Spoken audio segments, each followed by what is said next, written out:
Assalamualaikum warahmatullahi wabarakatuh. Sampurasun. Tos siap diajar bahasa Sunda? Ayo, urang kawitan. Dinten ieu hidup baris diajar ngeunaan carita babat. Ayeuna di kelas 10 nya. Daramang sadayana. Mugia sadayana aya dina kasehatan, penghilap, disiplin 5M. Memakai masker, mencuci tangan, menjaga jarak, mengurangi mobilitas, jeung naon deui jadi menghindari kerumunan. Jadikan urang diajarna virtualnya. Sarta can diajar hayu urang ngadoa, mangga ngadoa di kawitan. Materi dina dinten ieu teh ngeunaan maca carita babat. KKM nanya eta 73. Kumaha cara ngahontal eta KKM hayu urang tengetan. Kompetensi dasar pengetahuan nu kahiji nyaeta analisis isi struktur jeung unsur kabahasaan teks carita babat. IPK-na nyaeta hidup kedah tiasa ngaidentifikasi isi teks carita babat. Antukna dina keterampilan hidup tiasa menyajikan eusina dumasar kana struktur jeung unsur kabahasaanna. Lajeng tujuanana naon atuh? Eta hidup tiasa nganalisis eusi, struktur jeung aspek kabahasaan dina teks carita babat. Ayeuna urang diajar ngeunaan harti atana piwangenan carita babat. Naon sih ari carita babat teh? Ieu nya, carita babat teh kaasup kana wanda heubeul anu eusina beda riwayat luluhur atau ngebukba kajadian anu aya di hiji wewengkon. Carita babat nyaeta carita anu dumasar kana kejadian sajarah.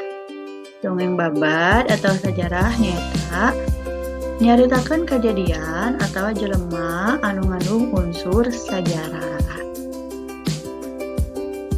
Babat teh ditulis dina dua jenis tulisan. Kahiji wawacan, dumasar kana wawacan teh nyaeta puisi buku, lajeng prosa. Nah, contohna dina prosa teh nyaeta aya dua, teks naratif sareng teks deskriptif. Lajeng kana jenis-jenisna, dumasar kana teks eta dibagi dua, nyaeta kategori dongeng jeung kategori carita. Naon ari dongeng mah? Nyaeta ngandung fiksi, unsur pamohalan jeung sumebarna sacara lisan. Lajeng pami kategori carita miboga fakta, unsur sajarah, sumebarna dina wangun tulisan. Dina eusina carita babat teh miboga unsur-unsurna nya kahiji nyaeta jejer.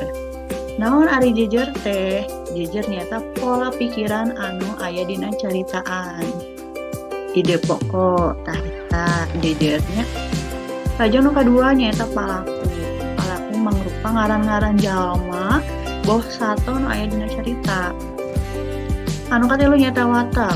Watak nyaeta karakteristik tina palaku. Palaku teh dibagi tilu, antagonis, protagonis, jeung tritagonis. Anu kaopat nyaeta latar. Latar teh aya tilu oge. Kahiji latar tempat, dua latar suasana, jeung tilu latar waktu. Salajengna aya galur. Galur teh nyaeta mangrupa runtuyan kajadian anu ngawangun hiji carita.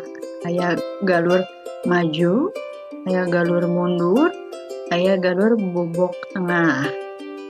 Lajeng salajengna nyaeta amanat. Amanat teh hal anu hayang dipetepikeun ku pangarang dumasar kana eusina.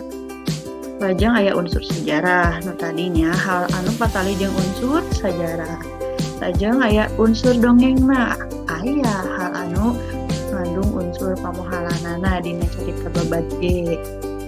Ayeuna strukturna carita babat teh aya 5. Memang umumna nyata aya bubuka, eusi sareng panutup. Tapi dina bubuka eusi panutup teh dibagi deui kana 5 hal ieu. Nu kahiji bubuka atawa manggala sastranya. Lajeng nu kadua konflik, aya konfliksna. Muncul masalah, persoalan. Lajeng nu katilu klimaks. Klimaks ternyata masalah muncul. Lajeng anti klimaks. Kan ngarengsekeun masalah. Salajengna pungkasan atawa panutup carita anu ditandaan ku rengsena masalah. Contoh-contoh carita babad nu aya di Sunda, contohna wae nyaeta babad Bogor, Sajarah Cijulang, babad Cikundul, babad Cirebon, babad Sumedang, jeung sajabana. Tapi dina pangajaran ieu hideep baris nitenan hiji babad nyaeta babad Godog Garut. Tiasa ditingali dina QR code ieu nya. Hideep sareng kelompok hideep dumasar kana LKPD pek hideep milari QR code-na lajeng scan terus pigawe pancen anu aya di LKPD. Hatur nuhun, hapunten bilih seueur kalepatan. Wassalamualaikum warahmatullahi wabarakatuh.